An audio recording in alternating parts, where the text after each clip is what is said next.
Today we'll talk about how can you fix this problem or know how you can do that on your traveling app.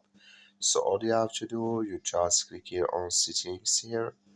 So then it's going to take you to this list here. Then all you have to do, just go down here. So then you click here on apps. Then come to apps list here until you're looking for Dreamlink app, or just click on search. Then here at DLS24, it's going to show for you. You click on it here. So then it's going to take you to this list. Just click on first stop. Then you click on OK.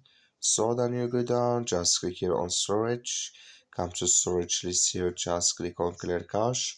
Then all you have to do now, so you just go to your Play Store, click on it here. Then you search for Dreamlink app. It's going to show for you like this. You will find here update, click on it, then it's going to work with you. That's all you have to do. Thank you for watching. Don't forget to support us by liking, subscribe.